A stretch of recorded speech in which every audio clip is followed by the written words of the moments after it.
All right, welcome everyone to Life on Film, a presentation with the March for Life Canada. My name is Matea Murda, and I'm the United Nations representative with Campaign Life Coalition. And joining me today is Jason Jones.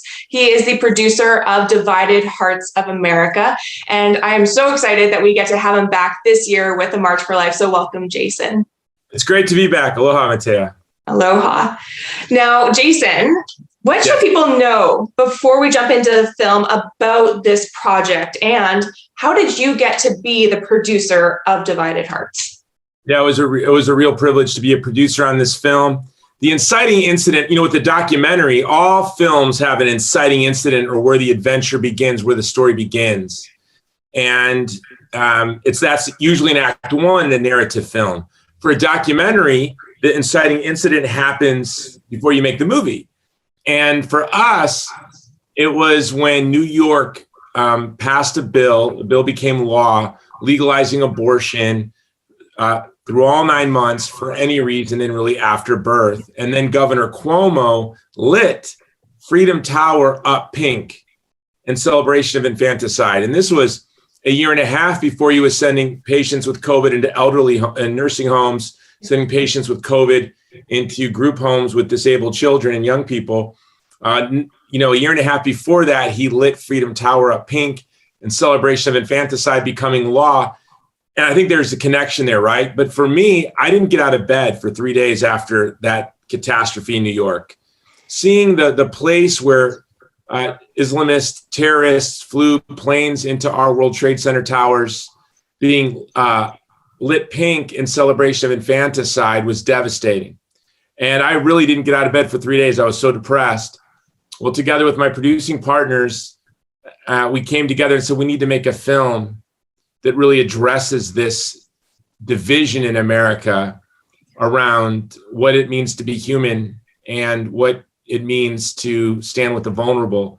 We went to Benjamin Watson, who has quite, he's quite influential. He's a social media influencer. He was a professional football player. And everyone loves him, and he really is pro-life, and he's able to talk about abortion across the aisle. We thought he would be the only person that we could make this movie with, thinking he'd say no, and imprudently he said yes. So we were able to make the movie. That's awesome. Well, what should people know before we jump into the film about the film? One thing it would have to say is, when you look at this film, first of all, I think it's the most beautiful, comprehensive pro-life documentary ever made. And we had to put this together during the time of COVID.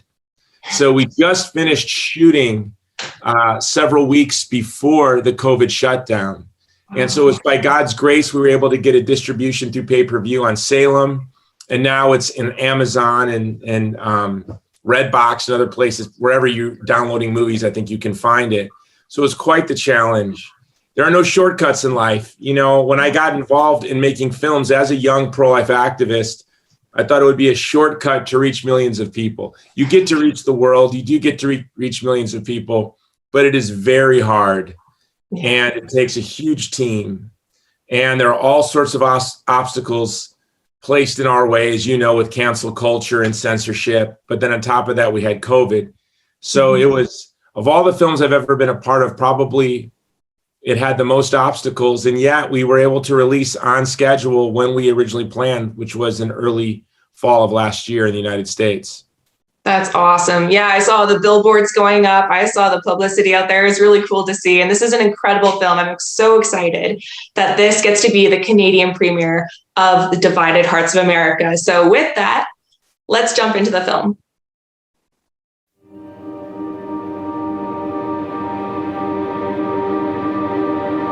Good evening. In a landmark ruling, the Supreme Court today legalized abortions. The 7-2 ruling to that effect will probably result in a drastic overhaul of state laws on abortion. What single issue could say more about a society's values than the degree of respect shown for human life at its most vulnerable, human life still unborn? We do believe that more than anything else, abortion is racism. It is a way of pruning, if you will, the black population. There's nothing conservative about the government injecting itself into decisions best made between a woman and her doctor. In the 9th month, you can take the baby and rip the baby out of the womb of the mother is one of in the the ninth worst month. possible choices that any woman and her family has to make. In the United I do States not of believe America, the government by the way, should be have a making right it. to I've been control to their country own empires body. where The state legislature has passed the Reproductive Health Act. The infant would be delivered. The infant would be kept comfortable. The infant would be resuscitated if that's what the mother and the family desired. It's a pen stroke away from enacting one of the most restrictive abortion laws in the country. Springfield passed the Reproductive Health Act to make the They say that this law has made Illinois the abortion capital of the Midwest. Fetal remains connected with an Indiana abortion doctor have been found in Illinois. Investigators say the protest outside the last clinic in that state is going to reverse Roe v. Wade. The Democratic Party wants to be the party of infanticide. All right, we got it. We have to go even a step further and do a constitutional amendment so no governor, no legislator, no political swing can ever jeopardize women's rights. Planned Parenthood is on the defensive this morning, facing an investigation of its practice. For all and that to me is really end run around Roe. I mean, you don't have to like abortion. You can be dead set against it. We're all coming from the same sex. And we've seen it.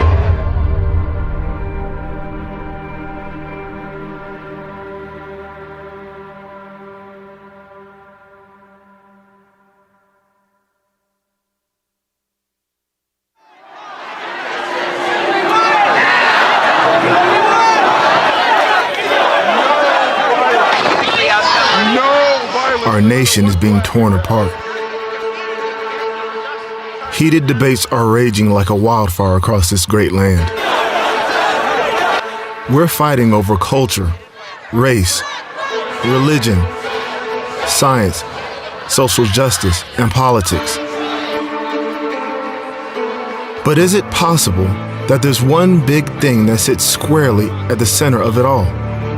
One core issue that touches all Americans. It's been nearly 50 years since abortion became a legal right in this country.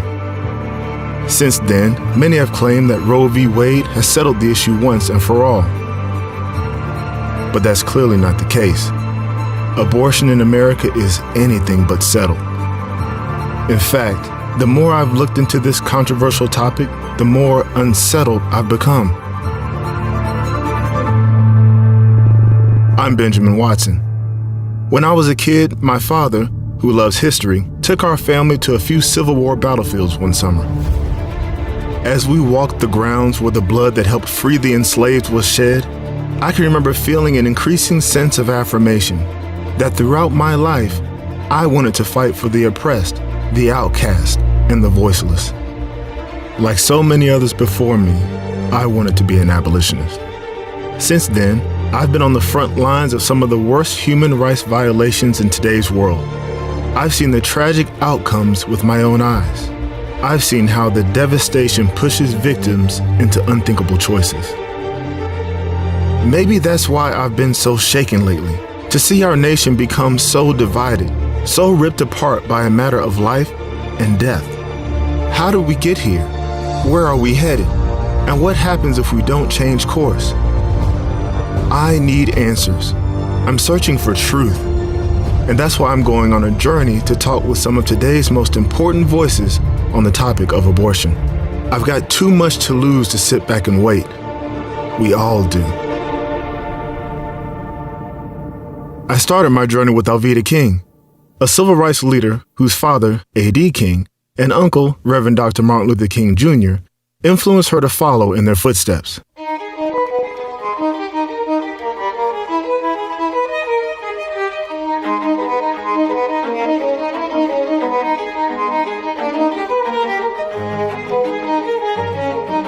Abortions always happen, all the way back to ancient history till today, whether it was legal or not. Prior to Roe v. Wade in 1973, unwanted pregnancies were a stigma. As a matter of fact, I was a stigma in 1950. My mother became pregnant with me, and she wasn't ready to birth a child. She was engaged to my father, but they were not married, and mother wanted to finish college. She came home one day with a flyer for her mother, realizing that she was pregnant, and it was from a group called Planned Parenthood. Her mother said, let's ask our pastor what to do. Martin Luther King Sr. did what I call a prophetic ultrasound, a sonogram. Here I was in my mother's womb. Granddaddy said to my mother, Naomi, you can't do this. This is my granddaughter. I saw her in a dream 3 years ago. She's a little girl with bright skin and bright red hair. Now, abortion was illegal, but they had solutions for unexpected or unwanted pregnancies. And one was called a D&C, where they would do an exploratory medical procedure, and they would go inside the woman's womb or her body and remove everything and examine it. So in essence, if she was pregnant, that would remove that too as an exploratory procedure. Now, the interesting thing about that, even though people kept all of that secret, it was still going on. If we look at the history of abortion laws, it's always been predicated on when a human's life begins. Up until the 1860s, it was legal until quickening, which is when the fetus first stirs in the womb. It was because this was the first evidence that there actually was a fetus, there was a human inside the womb. And for a century, abortion was restricted in every state throughout pregnancy, with the only exception being for life of the mother. But by 1967, things were changing across the United States. Abortion law was rapidly transforming, and that led to a landmark Supreme Court decision on January 22, 1973. So how did we get to such a place that a law like Roe v. Wade could pass? And then progressively, year by year, more and more was added. So there was a phenomenal sales package. You get compassion, you show a lady that has a need. Norma McCorvey, who is the person in Roe v. Wade, where they mounted a whole case on her behalf, didn't want an abortion, never had an abortion. But they used the life of a little young lady in order to paint a beautiful picture of mercy. Roe versus Wade wasn't the American people's voice. It was an appointment of lifetime judges who I respect in their tenure in the court system and in the legal profession, but we've never voted on it. Do you think Roe v. Wade was unconstitutional? I believe it was. I truly do. I believe it was a snapshot in time of how people felt. And it really didn't take into account women's health. It really didn't take into account the life of the child. And this big argument developed from it over whether life begins in the womb or not. We're the first country in the history of the world that's founded on a vision of the human person. And that vision is that every human being has an incomparable dignity, beauty, and worth. But from the beginning, we've had denials. The first brutal denial was slavery. The second brutal denial was segregation. The third brutal denial of our founding principle is abortion. And what's really the most tragic is that the Supreme Court reached into the 14th Amendment, the amendment that recognized that everyone that was a slave was now fully an American citizen. So they reached into the 14th Amendment to deny the dignity of the child in the womb. So in Roe v. Wade, the court was asked to interpret the 14th Amendment to determine whether or not it included, in their terms, the right to terminate a pregnancy. The 14th Amendment says no person shall be deprived of life, liberty, or property without due process of law. But they said the word person doesn't mean unborn child. They just asserted it with very little analysis. No one thought when they ratified the 14th Amendment they were legalizing abortion. So the 14th Amendment, many people talk about that as something that protects a person's rights. So many people use it, to shift it, to say, well, yeah, it's a human, but it's not a person. I will tell you there's a potential person there. I will acknowledge that to you. I do not believe that that is a person, is a fetus. And the reality is that in most instances, this is something that, regardless of whether it's viable or not, the primary person that needs to be protected there is the woman, I believe.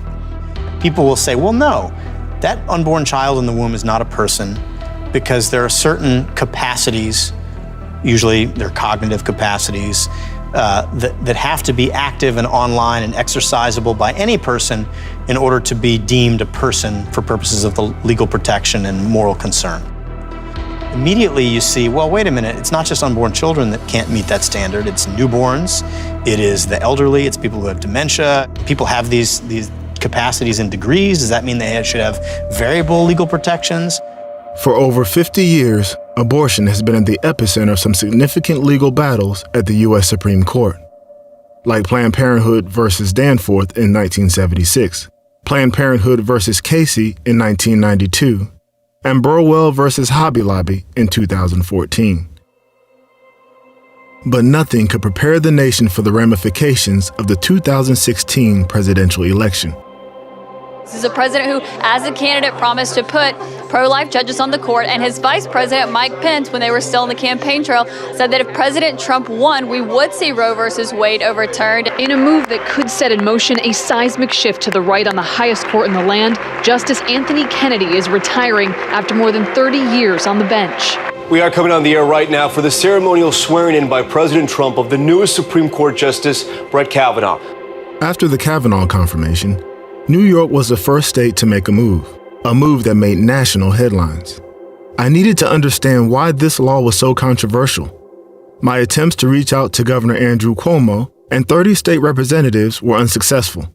But then, I was invited to meet with 2 state senators, Gustavo Rivera of the Bronx and Liz Krueger from Manhattan, who was the co-sponsor of the Reproductive Health Act. And the goal was simple. It is to codify Roe v. Wade. There has been access to abortion in the state of New York even before Roe v. Wade. But considering what has been happening for the last couple of years at the national level and all over the country, where state legislatures have voted and some governors have signed some really horrible ways of taking away a woman's right to choose, it was necessary to make sure that in the state of New York we codified it. Roe v. Wade made clear that if the health or life of the woman was at risk, a doctor can perform an abortion even after the 24-week mark. The New York state law didn't have a recognition for the health and the life of a woman. The legislature finds that comprehensive reproductive health care, including contraception and abortion, is a fundamental component of a woman's health, privacy, and equality. The New York Constitution and the United States Constitution protect a woman's fundamental right to access safe, legal abortion. Courts have repeatedly reaffirmed this right and further emphasized that states may not place undue burden on women seeking the access to such right. That law allows an abortion up until the point where you deliver the child. And that means that a woman can have contractions and still receive an abortion. There's no restrictions. So it removes the debate on when life begins. Basically, they're saying life only begins when you're outside of the room when you take your first breath. So right now, abortion is legal in the state of New York from conception until birth. I do not believe it is right to the moment of birth. It is that was a talking point that was pushed by the opposition. But does the opposition have room for concern when important details like health of the mother are not clearly defined? I know there are people who like to tell that storyline. Oh, I'm 8 months pregnant. I really wanted to wear the blue dress this Sunday to church and it doesn't fit. I guess I'll just go have an abortion. That never happens. There's not a specific checklist that determines no, there is no specific checklist. This is a medically valid reason. No. At the same time New York passed its Reproductive Health Act, concerns are being raised in Virginia after Governor Ralph Northam tried to explain his support for a similar measure there. If a mother is in labor, I can tell you exactly what would happen. The infant would be delivered. The infant would be kept comfortable. The infant would be resuscitated if that's what the mother and the family desired. And then a discussion would ensue between the physicians and the mother. There's nothing more common sense than giving a child born the right to continue, making a child comfortable as they expire. I don't understand how anyone can think of that, much less someone who's a pediatric surgeon who happens to hold high office in Virginia, i.e. the governor. I don't understand how someone that familiar with the intimacies of medicine to come out with anything that suggests it would be okay to let a child die after being born. People were saying, wait a minute, is this what you were talking about? Do they really kill babies? Do they kill babies who are alive? I said, well, the baby's already alive. What, are they gonna let the baby die when the baby's out? I said, hey, it's called infanticide. Ben Sasse introduced a bill in the Senate to say we should extend the same medical care to a baby who survives abortion that we would to a child who is not intended to be aborted. If you're going to give medical care to this baby because he wasn't intended for abortion, you got to give medical care to the baby who was intended for abortion. Because otherwise, what's the difference? You're withholding medical care so that baby dies. You're taking actions or you're engaging omissions for the purpose of that baby dying. If that's not infanticide, then infanticide doesn't mean anything. The Born Alive Abortion Survivors Protection Act failed to pass in 2019, but several states across the country began taking even stronger measures, like the bipartisan bill passed in Louisiana, a bill that was left in question after a federal court struck down a similar measure in Mississippi. In June of 2019, Illinois followed in New York's footsteps and passed the most permissive abortion law in the nation. Illinois traditionally had been a very pro-life state. We had some real leaders in the Democratic Party who were very strongly pro-life. Unfortunately, with the way the National Party has changed, it's become less pro-life. The 2018 election brought the blue wave, and particularly in the suburbs. The Democrats that got elected were not more moderate Democrats. They came into office and started with the Reproductive Health Act, where it wiped away every pro-life law that we had on the books, save for one, that have been collected for the last 40 years. And so it just wiped them all away and then established abortion as a fundamental right. So putting it up there with free speech, essentially, in Illinois law. Ironically, Illinois is one of 38 states that have fetal homicide laws. Illinois law defines unborn child as any individual of the human species from the implantation of an embryo until birth. If I go into court right now and I have to defend someone or choose to defend someone who's accused of murder and the woman was pregnant, you have 2 murder charges. Because in the state of Louisiana, in most states, even states that pass pro-choice legislation can charge you with the murder of the mother and the child that's in the womb. So it's conflicting because you consider it a life for the purpose of criminally charging someone, which I believe it should be. But then you pass pro-choice legislation and say it's not a life in the womb. That's not what the definition of abortion is.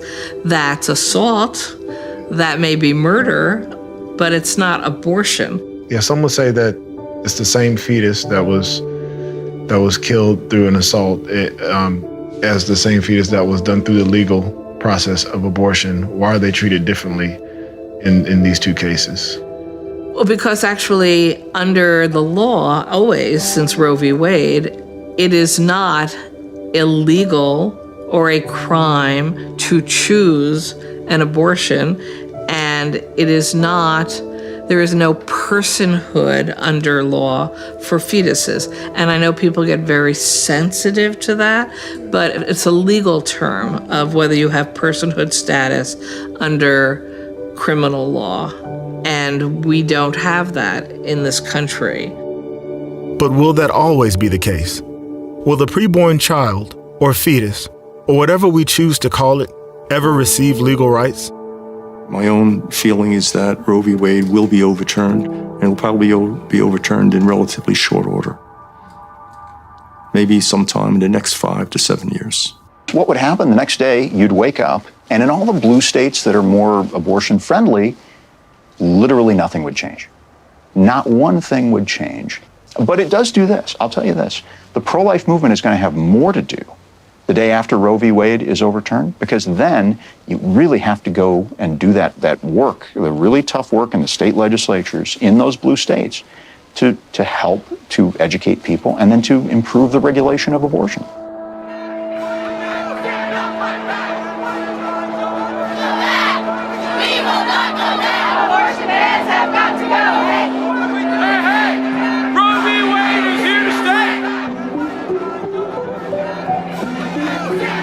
Over time, these laws have drifted away from the personhood question and shifted to issues that are often painted in terms such as women's rights, reproductive freedom, and women's health.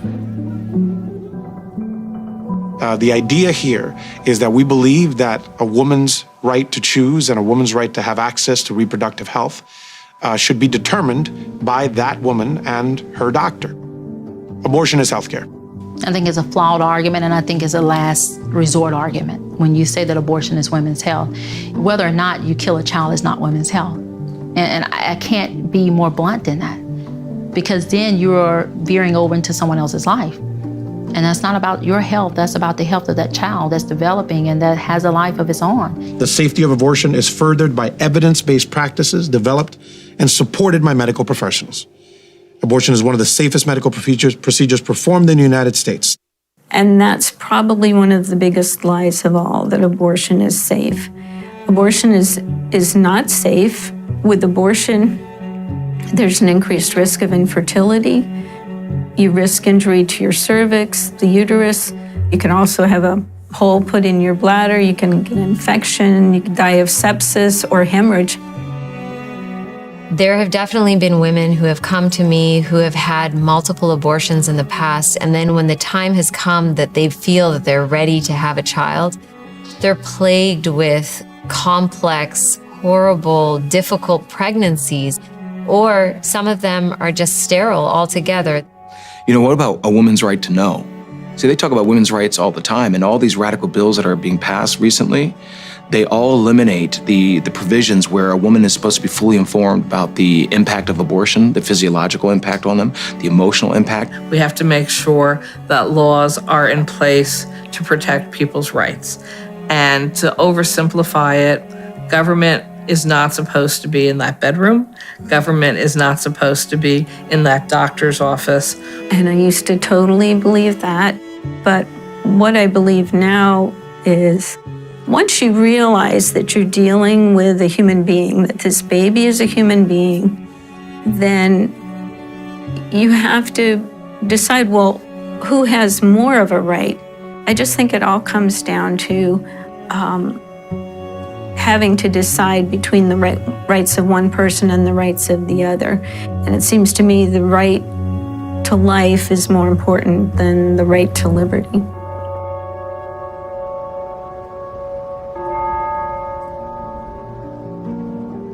Our laws are important. How we govern says a lot about who we are as a nation and what we aspire to be as a people. But laws alone can't guarantee that we will have understanding in our minds or transformation in our hearts. Unfortunately, our laws haven't always been just.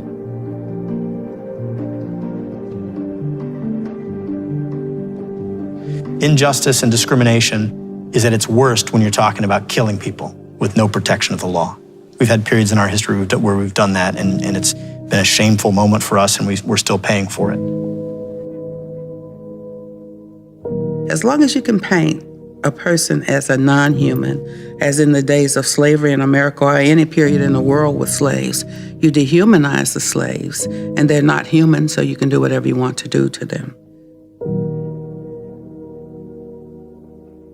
In the 1930s and 1940s, this cancerous ideology appeared in Europe and nearly destroyed modern civilization as we know it.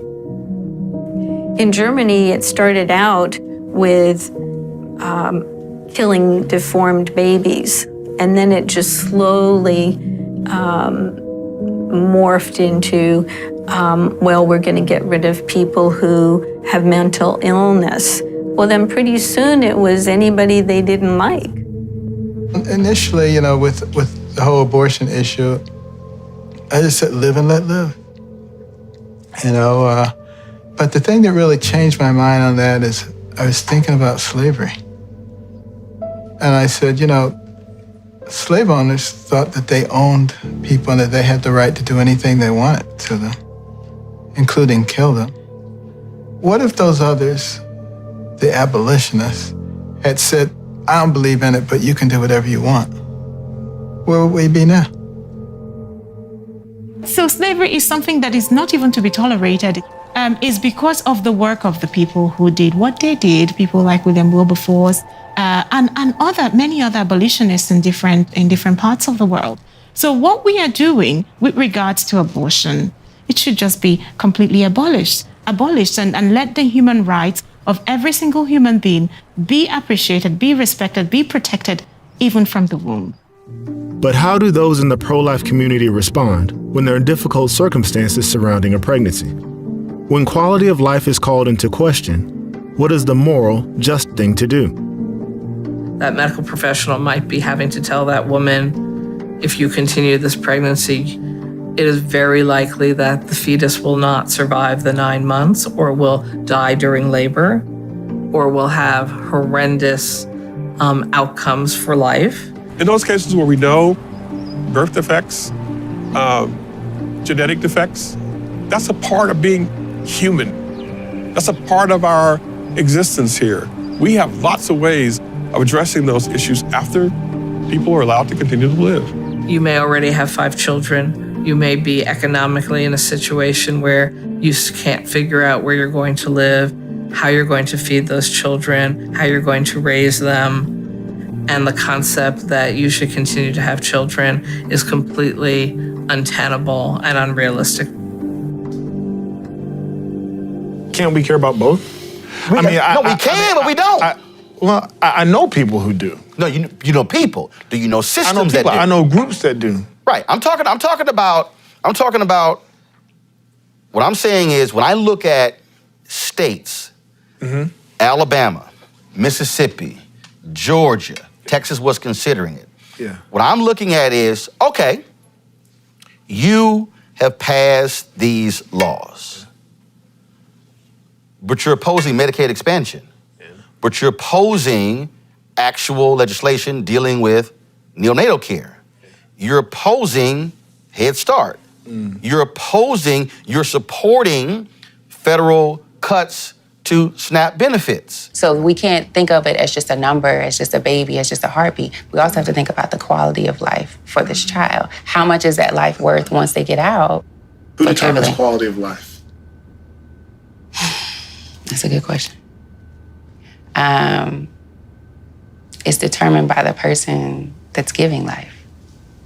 You know, they know it better. They're the person holding life. Yeah. You know, so I feel like they should be able to determine it. I don't think one person or one group of people can determine what quality of life looks like. Most individuals that push legislators, that push this personhood notion, right? They don't particularly care about that person once they're born. Because you would ask them about Medicaid, you would ask them about food stamps, you would ask them about WIC, you would ask them about all these government programs, many of which are safety nets. You would talk to them about childhood poverty. They don't give a rat's ass. Anyone who suggests that eliminating the life so that it won't be supported later as a theory of eliminating life doesn't make any sense to me. The child is born, you should be as worried about that child after it's born than before it's born. I say, okay, I'll commit to being worried about the child after it's born. How about you let it be born? I mean, Exactly. That's just nonsensical, right? That can't be an actual conversation that's being had around the country. Can't be. Yet that is the actual conversation in our nation today. And somehow, the staggering statistics surrounding abortion are lost in translation. Since the year 2000, since Y2K, 1 billion humans have been killed in abortion. I mean, even if you believe in a woman's right to choose, 1 billion?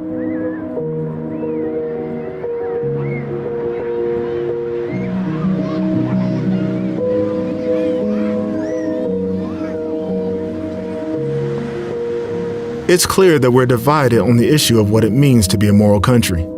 So where else can we look for answers on abortion? Some point to science as a concrete and tangible guide. Or at least you'd think it would be. But as I quickly discovered, that's not always the case. With regard to abortion, I accept my church's position on abortion as what we call de fide doctrine. Life begins at conception. I would say that life begins at viability. This is an issue that I have studied for a long time.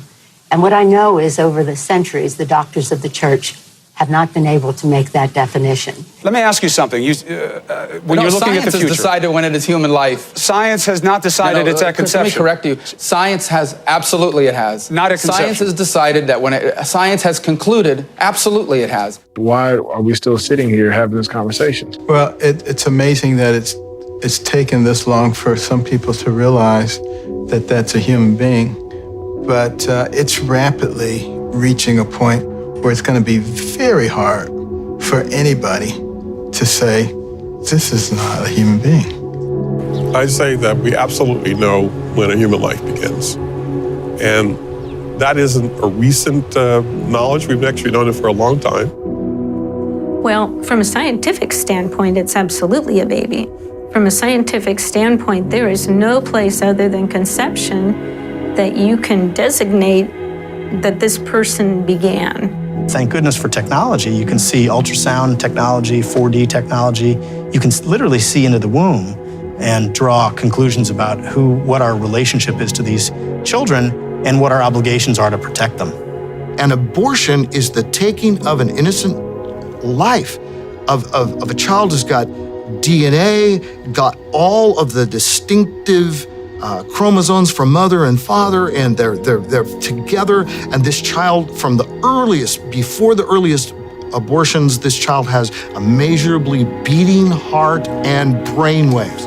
And so this child has every measurement of what it means to be a living human being. It's kind of hard to say that that's not a person. It looks like a person. And then it starts moving around, and it starts reacting to the environment. During that time, the brain is producing hundreds of thousands of new neurons, every few minutes. Even at 8 weeks, the little sensory fibers, are present. And long before really 20 weeks, everything is there for them to feel pain. If other people could see what you've seen with your eyes and touch with your hands, do you think our idea of abortion would change drastically? Oh, I have no doubt that it would change. You find a lot of pro-abortion people always talking about it or the cells or the mass. They don't want to personify it. And I think once we can personify it, it makes a big difference. And for Dr. Carson, one powerful story has made a lasting impact on his unique point of view. I think of the time my wife was telling me about this beautiful, statuesque young woman who came up to her and said, your husband operated on me when I was still in my mother's womb. And there she was, fully grown, self-employed, taking care of herself. And that's why no one will ever convince me that what's inside of a woman's uterus is a meaningless bunch of cells. So, has anyone ever polled the experts to answer the question of when life begins? While preparing for my trip to Chicago, I found someone who had done exactly that. Steve Jacobs tackled the divisive topic while pursuing a PhD at the University of Chicago. I actually went through Roe v. Wade to try to understand how when life begins factors into the abortion debate. So they had said that there was no consensus of experts, either in biology, theology, philosophy, that agreed on when life begins. So I realized that was part of the reason why there was such division between pro-life and pro-choice Americans. I ended up surveying over 5,500 biologists. So the sample ended up having, I believe, 86 countries represented, and 96% said that a human's life begins at fertilization. It's clear now that an abortion kills a whole separate, unique, living human being. That the mother-child relationship is destroyed by it. That the mother loses her child.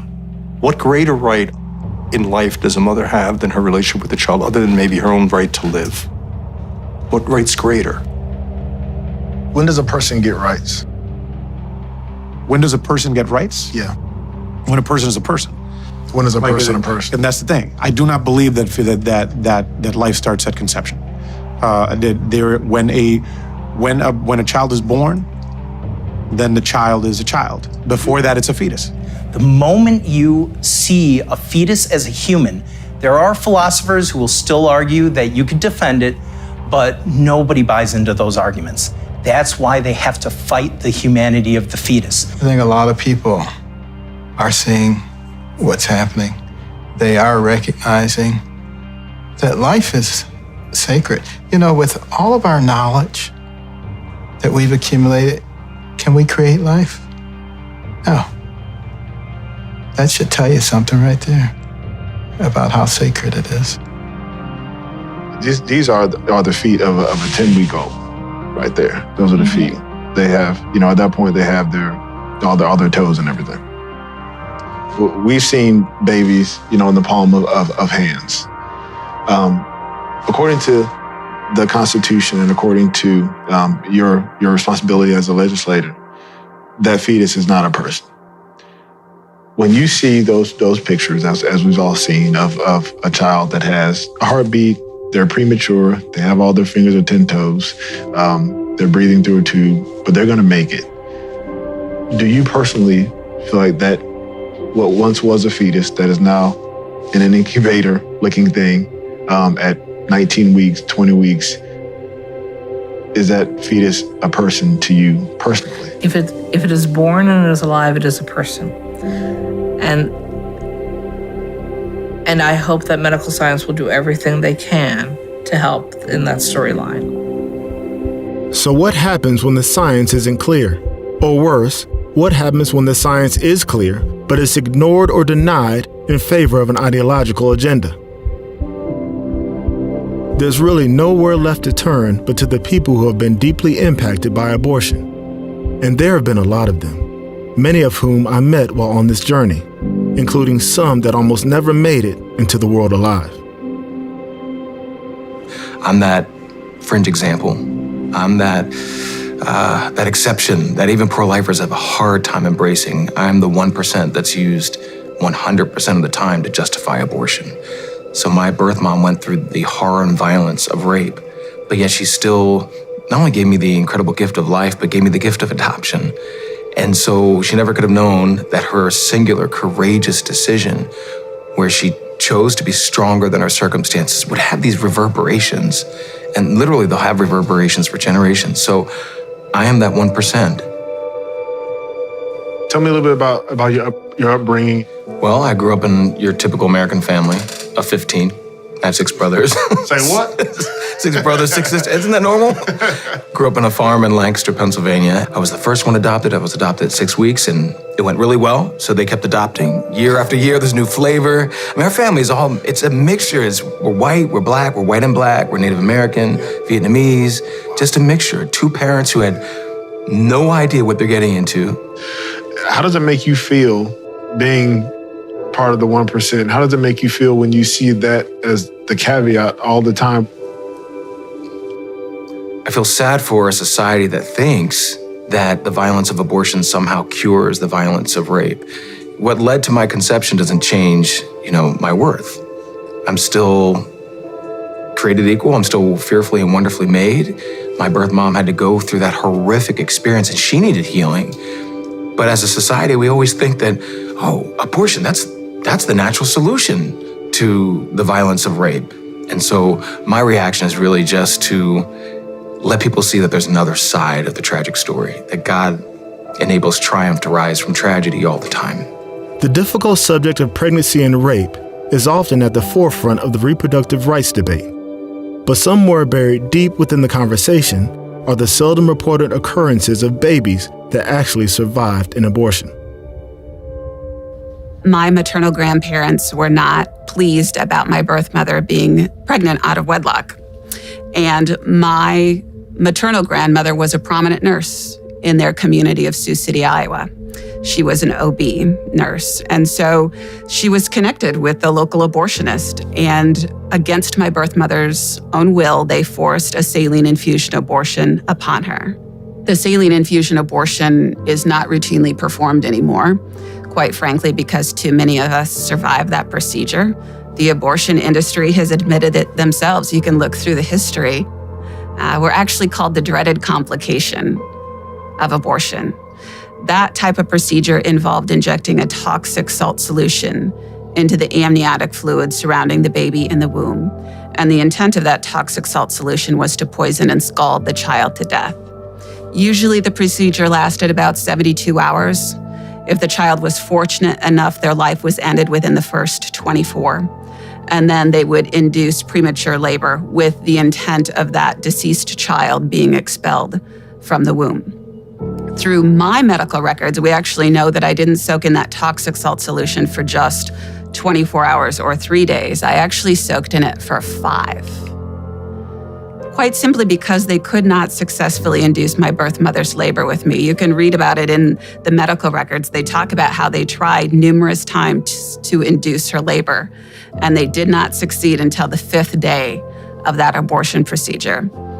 Her labor was induced, and I was, quote unquote, delivered, expelled from the womb as what they believed would be a successful abortion.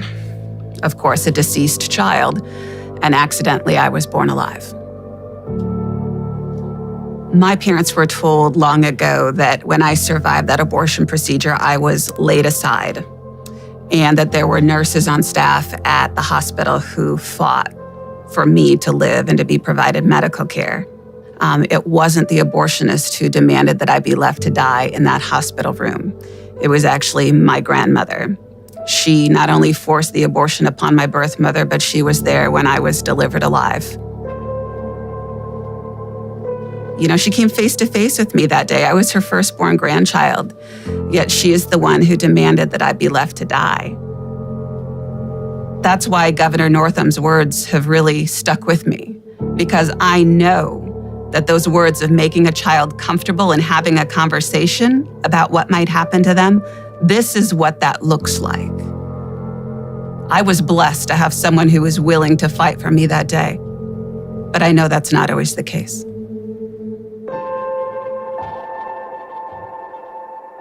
People like Ryan Baumberger and Melissa Oden, they're the lucky ones. But countless others feel the weight of a very different outcome. I had a secret and I buried it, and it was not obvious to people. I was doing things like I ran for political office, I was in movies, I was having an exciting life and all of these types of things. But I had a secret, and it was my abortions and a miscarriage because of damage that had been done to my cervix and to my body by those abortions. Abortion was not good for me. Those who were supporting abortion for me did not intend for me to be happy or well. I graduated high school and shortly after moved into the city of Detroit, the actual big city downtown.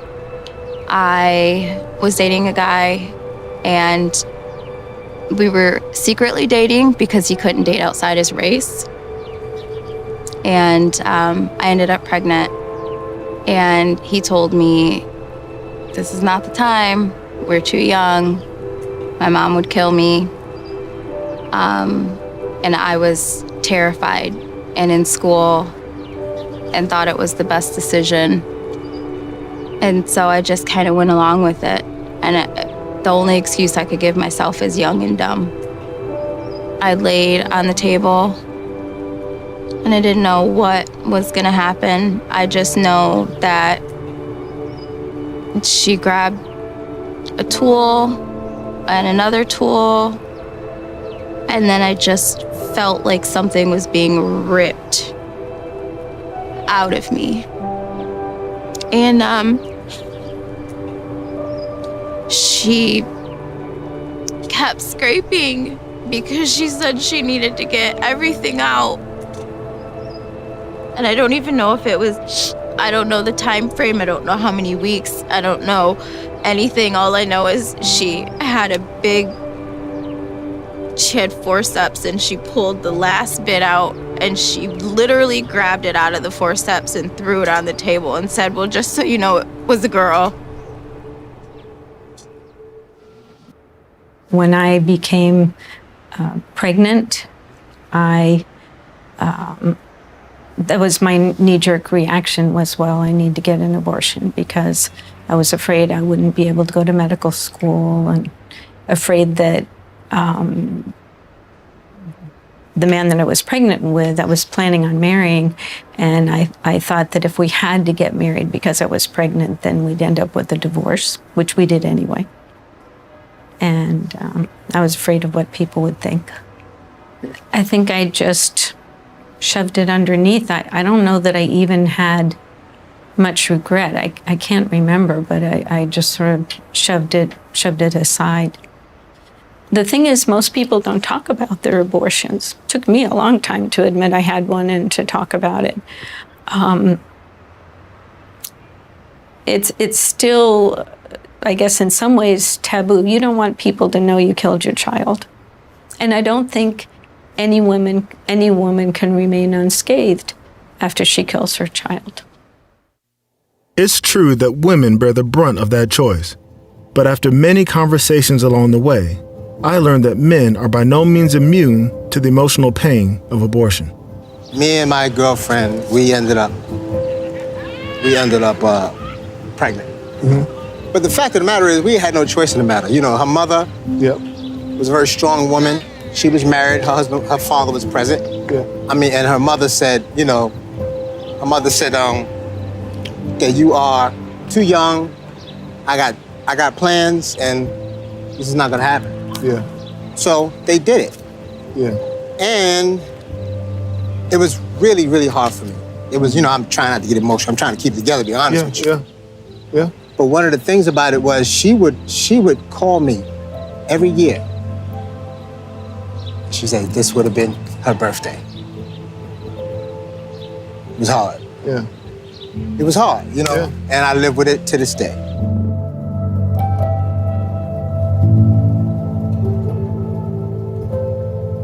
A lot of women, the thing that I notice most is that emotionally, they're traumatized. They're dealing with the anxiety and the depression of that loss. And they're being told by society that they should shout their abortions and they should be proud of that choice.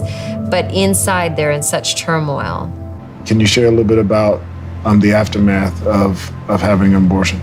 Well, it took 20 years before I realized that I was absolute walking wreckage. The aftermath of abortion affects women immediately.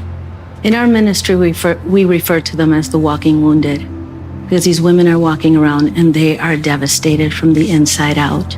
They're carrying the regret, the shame, the remorse, the dysfunctional relationships with men and women, the drug and alcohol abuse. I mean, the list just goes on. Those are the ones that are in most denial because they bought the lie of choice. Choice. That word usually implies a decision that has at least two options. But is it possible that some people, because of systems and circumstances, have been forced into believing there's only one?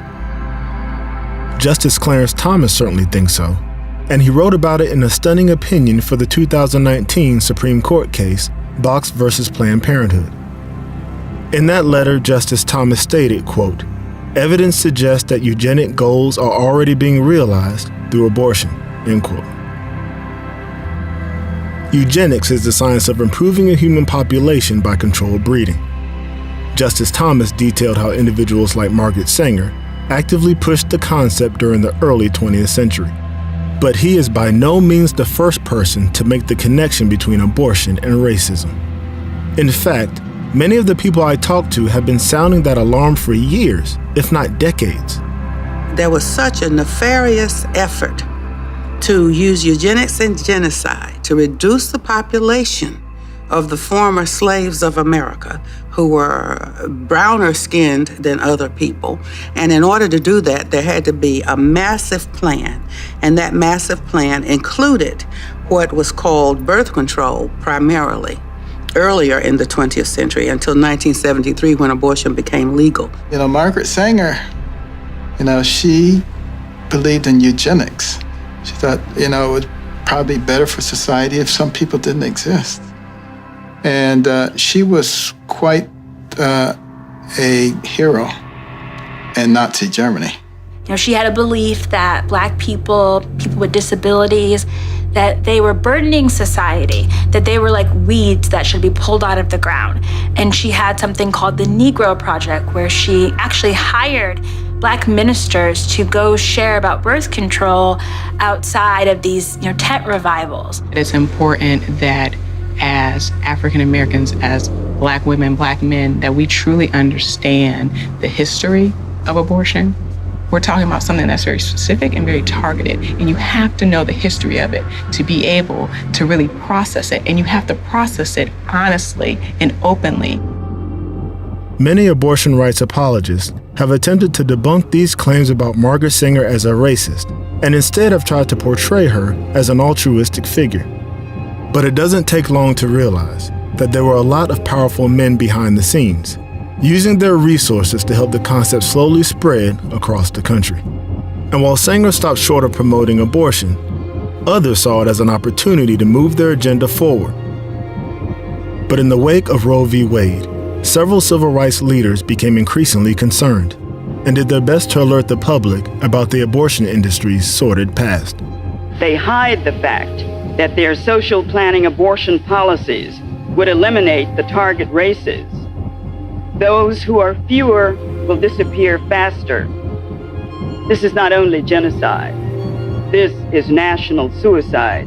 Black women never demonstrated, demanded, or even requested the right to an abortion. We've been asking for the right to decent housing, the right to education, in fact, the right to health care. And all we've been given, free of charge, is the right to kill our unborn child. Dr. Mildred Jefferson, Dolores Greer, and others like them argued that it wasn't just racial targeting, but other factors that made low-income minority communities vulnerable. And decades later, many believe that not much has changed. Ideally, we would address some of these inequities. Ideally, we would address the systemic problems that we're having, and so abortion wouldn't seem like an option. On one hand, in the Black community, we have two related problems. We have very high rates of abortion, but we also have really astronomical rates of out-of-wedlock birth. And it's difficult to see how we say to a poor Black woman who's already raising 2 or 3 children by herself that we don't understand why she's struggling with the question of, do you bring another child into the world? Whenever I talk with especially white evangelical conservatives, folks don't want to get to the why. Don't want to get to what are the conditions in a community that leads to any number of negative factors. Folks don't want to deal with that. Don't want to deal with what's happening economically. Don't want to deal with what's happening with lack of opportunity in terms of lack of resources. I mean, I can go on and on and on, and you have to deal with that.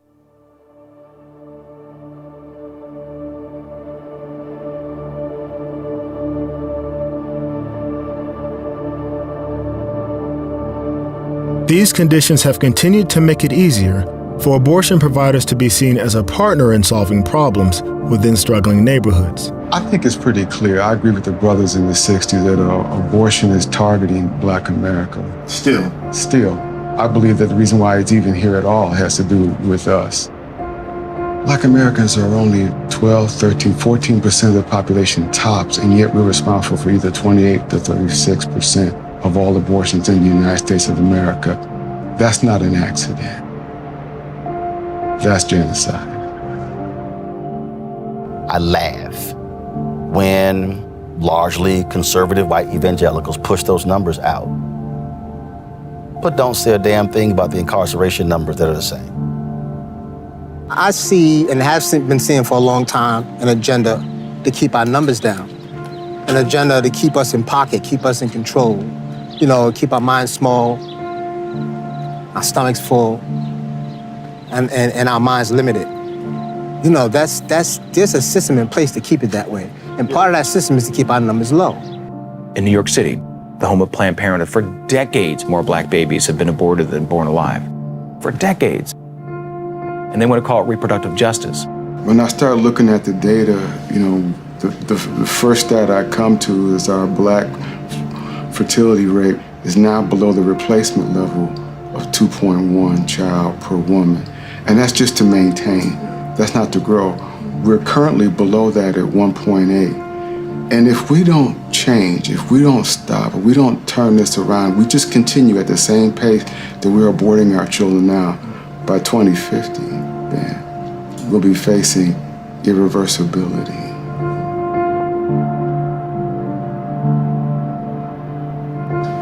So why don't we talk about it? The numbers surrounding abortion in the black church are astronomical. And so the pastor's probably preaching to an entire congregation that's post-abortive. And when you realize that there isn't much help, there isn't any counseling available for us, particularly that's geared towards reaching the needs of black Americans on this issue, there's no hope, there's no help, there's no healing available. So, who really benefits from the hundreds of thousands of abortions performed in America every year? Perhaps it's the more than 1,500 clinics that make up an industry that has generated billions of dollars since the legalization of abortion. I wouldn't call it an abortion industry, first of all. I wouldn't call it an abortion industry. The overwhelming majority of the services that they provide are basic healthcare services for women. I don't consider them an industry. It's a healthcare provider.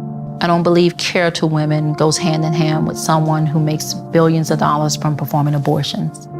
If Planned Parenthood really wants to provide care for women and can stand alone and receive federal funding, then they do it without performing abortions. If you come in there and you get a pregnancy test and you I want to have this baby, they connect you to prenatal services and they make sure that you get your prenatal appointment. They provide a wide spectrum of services for folks to make the decision. They haven't made the decision for you.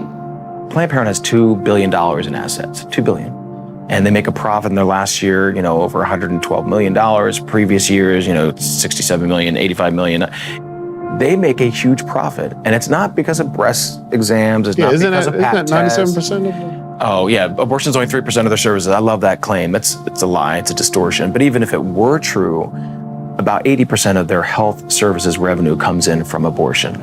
A story exclusive, a pro-life activist planning to fight back after a federal court slapped him and his associates with a multi-million-dollar fine. The court ruling in favor of Planned Parenthood in a civil suit against David Daleiden and his colleagues, who released undercover videos exposing Planned Parenthood employees discussing the sale of fetal body parts. It's even hard to believe that we have conversations about the, unwanted babies' wanted body parts.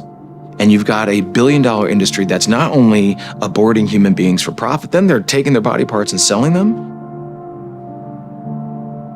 It's easy to get caught up in the economics tied to reproductive rights. But it's also easy to lose sight of what actually takes place during the nearly 2,000 abortions performed every day. Explain a little bit about the different techniques used for abortions. So very early in pregnancy, up to about 10 weeks, you have the option of having either the abortion pill or a surgical abortion procedure. So with the first trimester surgical abortion, what happens is they have to open up the mom's cervix. They have to make it wide enough to introduce this wide plastic straw, basically. That straw goes into the uterus and then they attach it to a vacuum, which is about 30 to 40 times the strength of a normal vacuum. And then you push a little device and it sucks the baby in and grinds the baby up, and you see the blood and everything going through the tube. The baby just kind of gets disintegrated, pulled to pieces.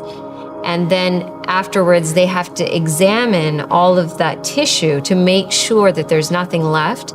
And they have to go in with another scraping instrument to curette or scrape the inside of the uterus to make sure that no tissue is left behind. Because if tissue is left behind, that mom can have a severe infection.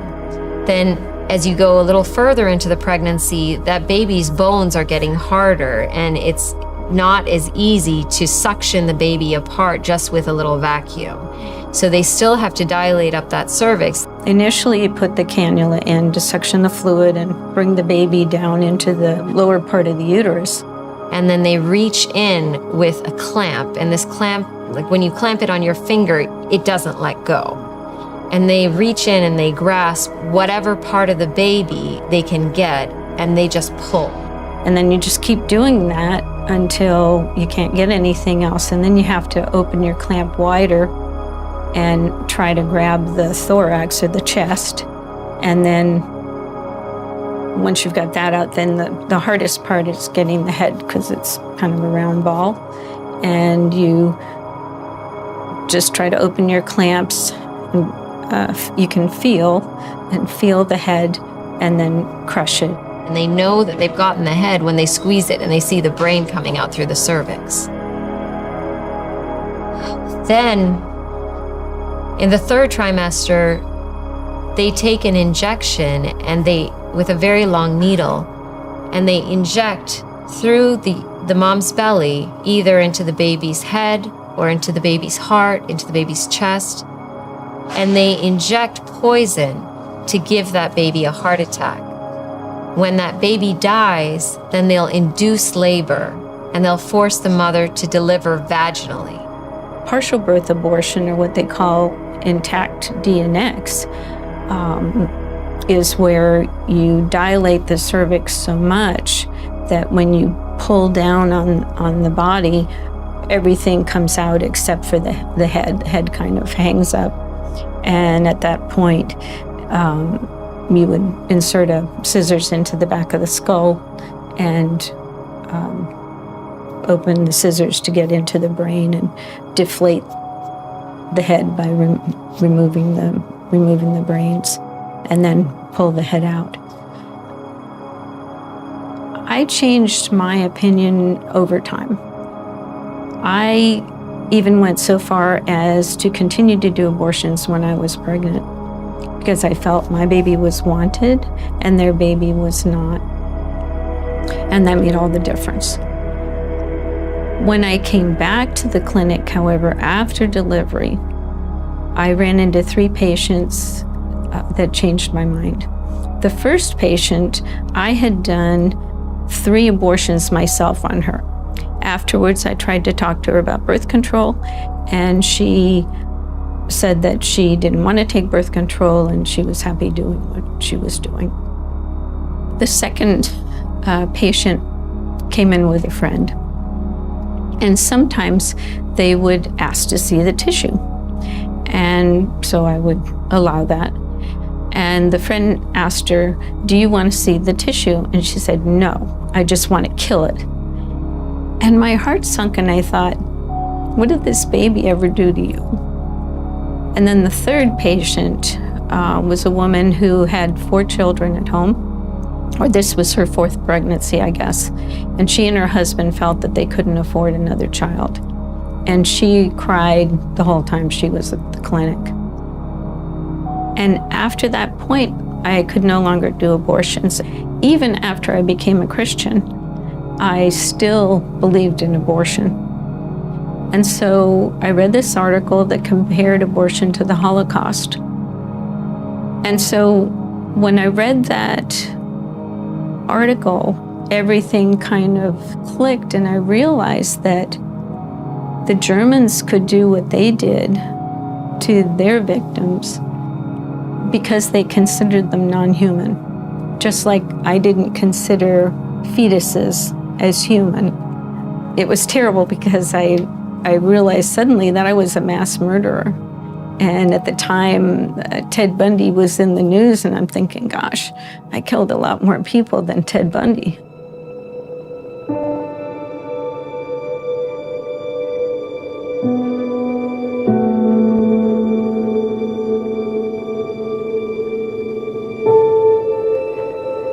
all of this is true, if there are political, racial, and economic agendas at play, and if abortion ends a life and harms both the women and the men involved, shouldn't we all be alarmed? Shouldn't we all be looking for solutions to end or at least limit the need for abortion? The easy answer is yes. The harder and more difficult questions are, what are those solutions? How do we bring more people together? And how do we mobilize to put those solutions into action? You know, Isabel Sawhill is actually, I would say, a moderate to left of center scholar who says that what we ought to be telling children or what we ought to be telling young people is finish school, get a job, get married, have children. Could we saturate the culture with that message? But what is the message for those who have already found themselves facing an unplanned pregnancy? And how is that message best delivered? You've got Susie, who's a 16-year-old who lives next door, and you find out that she's pregnant, and you go over and you talk to her mom and dad and to Susie, and you say, listen, we will do anything to help you have this child. I think we really do have to have real deep empathy for a woman who finds herself in a position where she has an unintended pregnancy. But I think it's only right for us to say to her, what you're doing here has very serious consequences for the child inside of you and ultimately for you. But as Manny reminded me, it's not just women that need love and support. It's also the men on the other side of the equation that can often use a different kind of encouragement. If there was something that you could say that you wanted to say to men when it comes to this topic and it comes to women being alone, what would it be? Simple, man up, but it's not simple. Man up is to speak. That's a big term, but it's not a macho thing. It's just doing things that you're saying. Doing what you're supposed to do. Doing what you're supposed to do. Doing what you need to do. Yeah. It's one of the number one reasons that women have abortions is because they believe they won't have support to be able to raise that child. And to me, that points to fathers stepping up and taking responsibility. What makes you a man is not just the ability to conceive or to make a child, it's the ability to actually be responsible for that child. But what happens when a pregnant woman is struggling to make ends meet? What else is required of those who truly want to end abortion in America? The next level of advocacy is making sure that we're passing, state and federal laws that enable people to have a piece of the American dream. And also, for me, you have to get back to our Christian faith, our Christian values. What America was built on, what we've always stood for. In our community, honestly, where I grew up, if someone could take care of the child, we all took care of the child. And so I don't advocate totally for the government taking care of anyone. But I think there has to be a sense of faith and sense of community that comes back. When you start meeting the needs of the mothers, of the women, oh my goodness, everything changes. And for the pro-life movement, ground zero in the fight to serve the most vulnerable can be found at the more than 3,000 pregnancy resource centers all across the country, along with privately funded clinics that serve pregnant women and new mothers. How do you address a young lady or older woman, a woman who is pregnant and she wants to terminate the pregnancy? How do you care for her? I think one of the first things that we want to do is offer that free ultrasound, a chance to hear the heartbeat for the first time maybe, or see that picture of that little baby for the first time. And from my experience is that kind of changes some perspectives at times. It makes it more of a personal thing, that this is a living, breathing child inside of you and not just a mass of cells. Chrissy Stanley, who had already had an abortion as a teenager, was once again facing an unplanned pregnancy, looking for answers. I was considering abortion because it didn't fit in my time frame. My boyfriend at the time didn't want another baby. He had one previously from high school years. And I found a place called CareNet Pregnancy Services in Northern Kentucky. And he was constantly telling me, I don't know why we're doing this. This is such a horrible idea. We should just go straight to a real abortion clinic. And we got to the door and it flew open, and this lady named Peggy said, "Please come in. I'm so excited. I was waiting for you guys." And we got in there, and the first thing she did was grab my hands. She just reached out for me and grabbed my hands and just bowed her head and just started praying. And I immediately felt comfortable. The night before the ultrasound, he rolled over in bed with me, and for the first time since I found out I was pregnant, positively acknowledged the fact that I was pregnant and put his hands on my stomach and said, "If there's twins in there, we have to keep it. 'Cause that's just too cool. No one has twins." And so I rolled my eyes and I just went to sleep.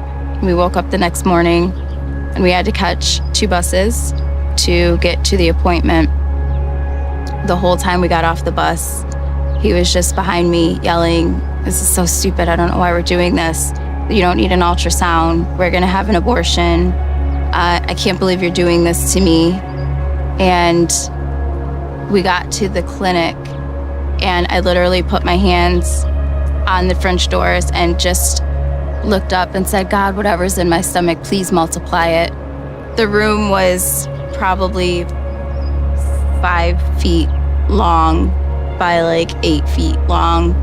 And there was a bed in the middle of it, and you could see the monitor was literally like inches from I could look over and see it. And he stood at the edge of at the feet of the bed, and the tech was on the side. And so she starts looking around and she said, "I don't think you're ready for this. There's twins in there." And I just looked dead into his eyes, and he put his head down and he goes, "My big fat mouth." Every time I think of them, it makes me smile. When people say I have double trouble, I say no, I was twice blessed.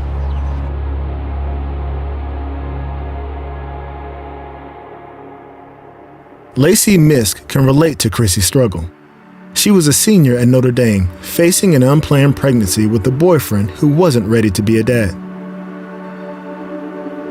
I mean, I felt so alone, like I didn't really know where to turn. And it was one of my close girlfriends who pointed me in the direction to the Women's Care Center. And they were the ones who gave me encouragement and loving counsel. And they helped me make an appointment for my first ultrasound. And I remember seeing the first black and white picture of my unborn baby and just a little video. I mean, it's amazing.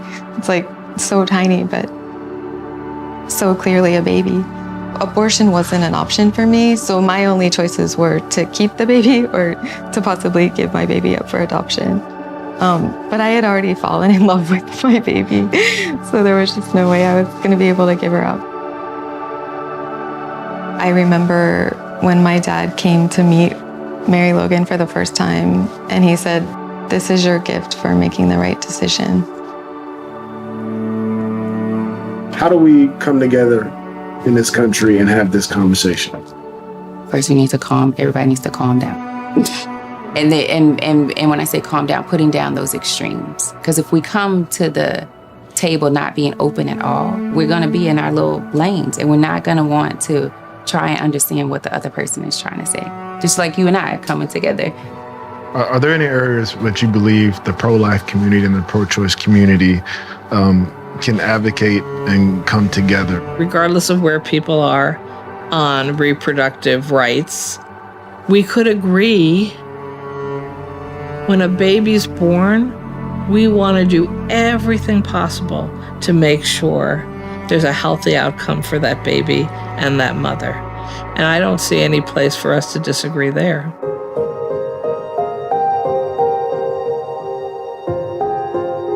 If civil discourse helps us respect each other more, maybe that will help us respect life at all stages. Because if we don't, none of these solutions will matter. Without life, we have nothing. Doesn't matter. If you can't get out the womb, it doesn't matter there's a job waiting on you. It doesn't matter there's a home waiting on you. It doesn't matter if you're going to be born in a country that accepts you for what you are. Without life, nothing matters.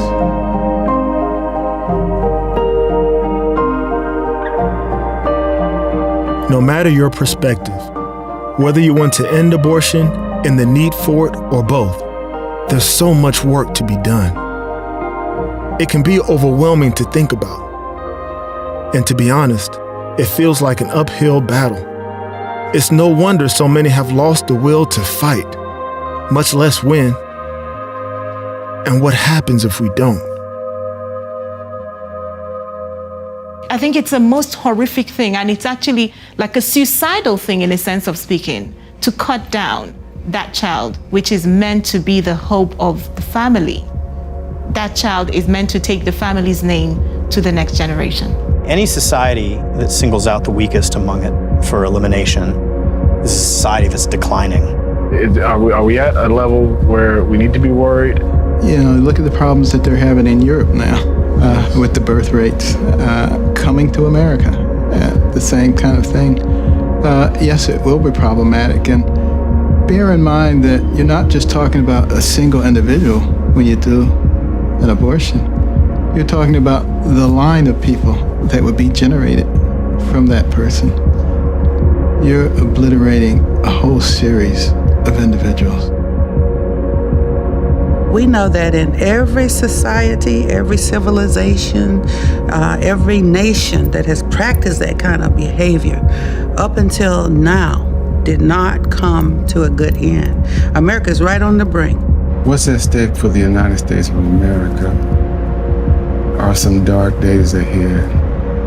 And I'm afraid this is going to be one of those issues that's going to test us to the very extent of our limits. We may be looking at a civil war all over again. What's the significance of where we are? This is our new civil war. You see how polarized this nation is. Let's not kid ourselves.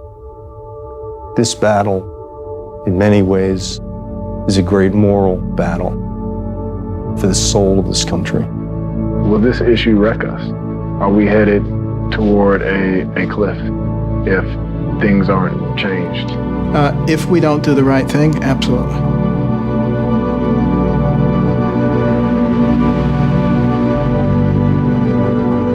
Sometimes it's too much to take, too heavy a burden to bear. How can we survive the pain, the hurt, the shame? This is one of the worst possible choices that any woman and her family has to make. The infant would be delivered. The infant would be kept comfortable. Some kids are unwanted. So you kill them now, you kill them later. We do believe that more than anything else, abortion is racism. Fetal remains connected with the Indiana abortion doctor have been found in Illinois. The Democratic Party wants to be the party of infanticide. Millions of children are dying, Christine. That's the reality. Can anything save us?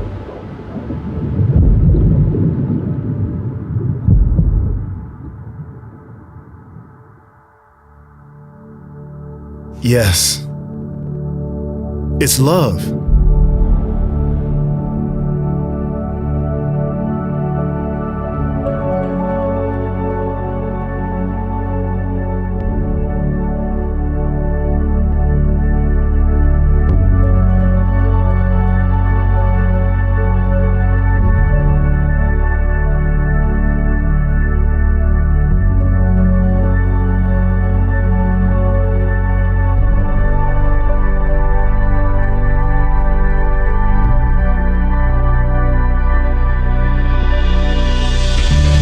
After searching for truth, I have but one final question for us all. Will we decide to love each other enough to mend our divided hearts? That's a choice we all have to make. That's a choice that will determine how this story ends.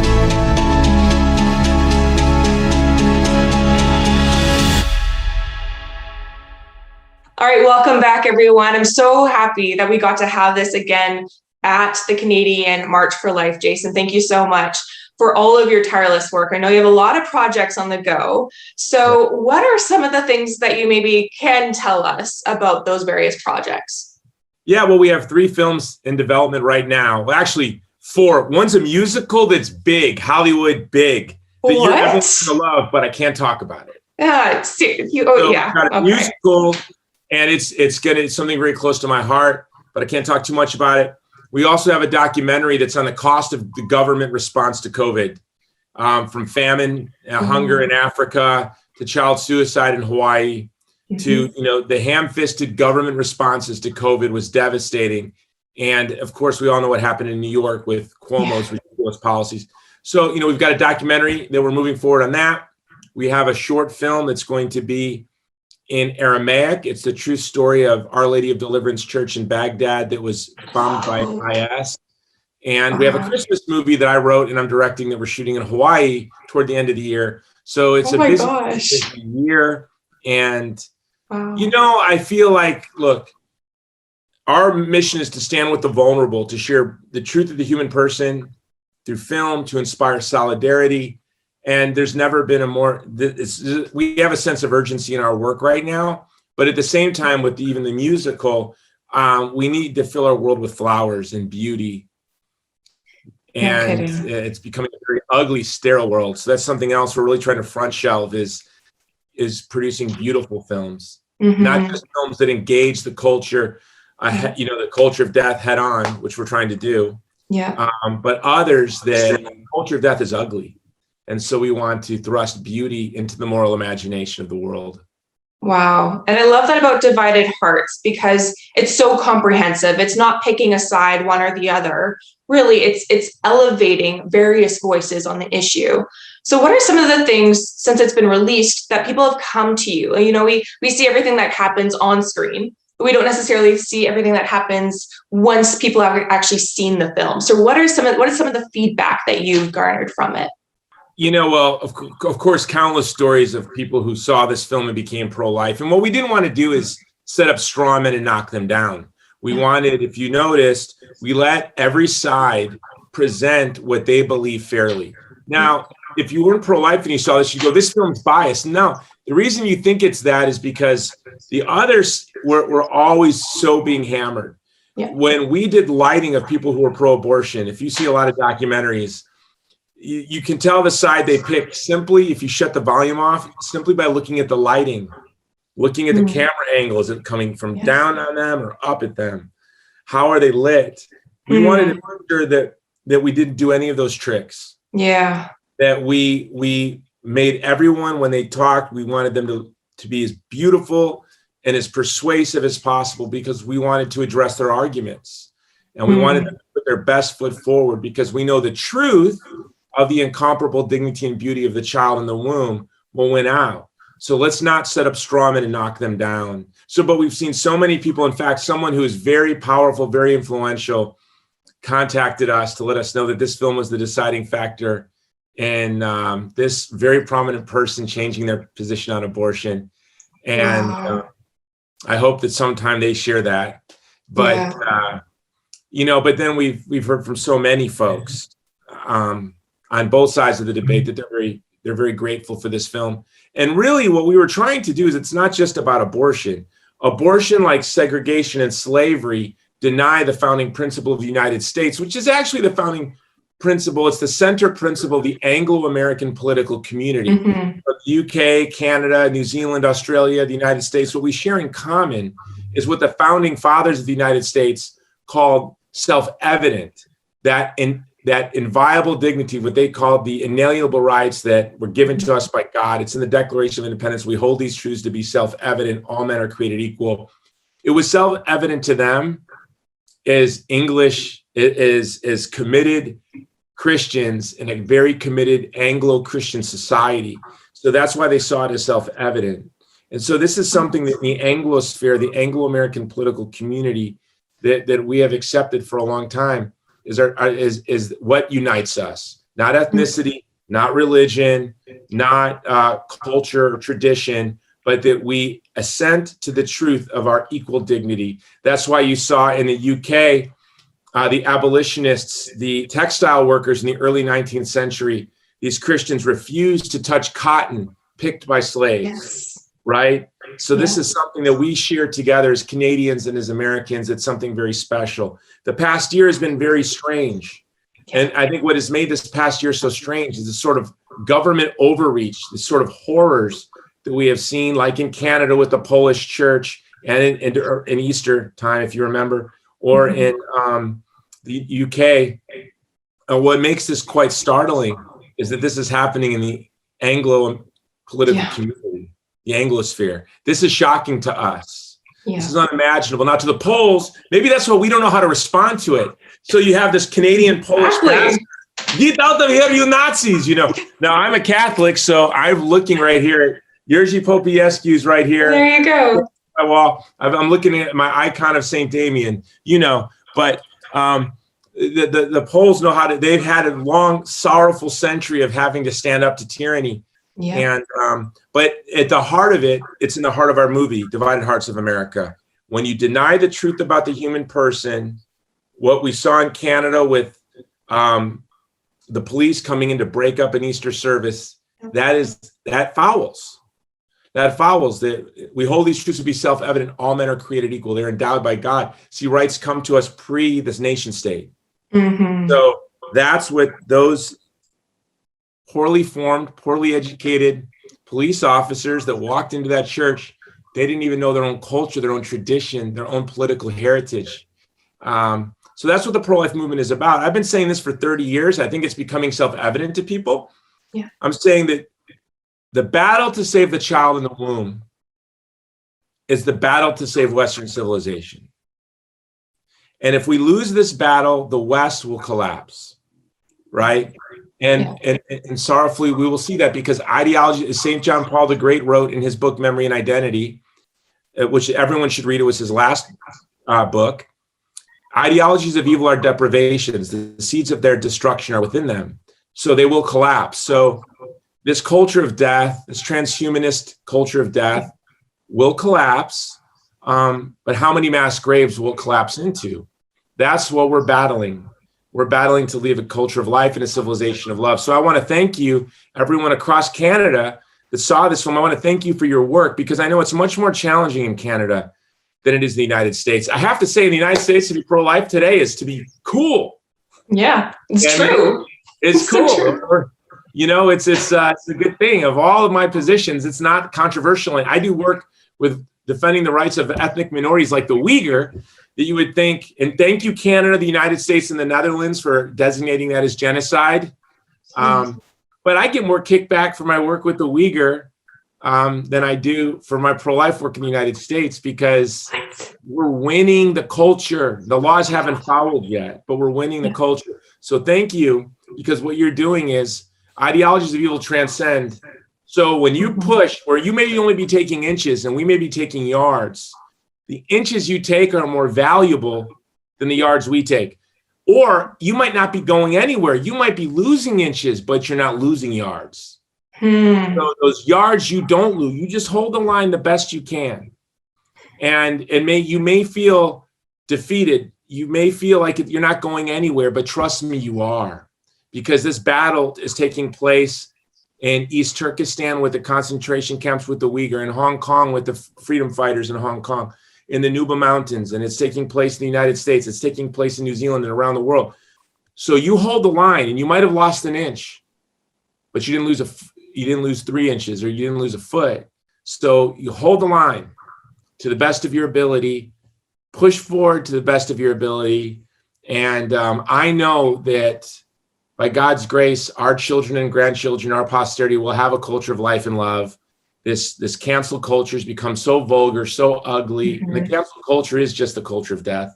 That it has to collapse, and it will collapse. And it's because of your beautiful work. And what will be left standing is the vision of the human person that we in the pro-life movement see as self-evident. Absolutely. Well, that was really encouraging. Everybody, I'm sure, can benefit from what you just said, personally, professionally, in every part of our lives. So thank you. Thank you, everyone, for joining us. And thank you, Jason, both for your tireless work. I know you have a very full schedule, and for producing this film, enlightening us to the dignity, the true dignity of every human person. Thank you, everyone, again for joining us. We hope you have a wonderful evening. Make sure to keep up with everything at the March for Life at marchforlife.ca. We will see you there.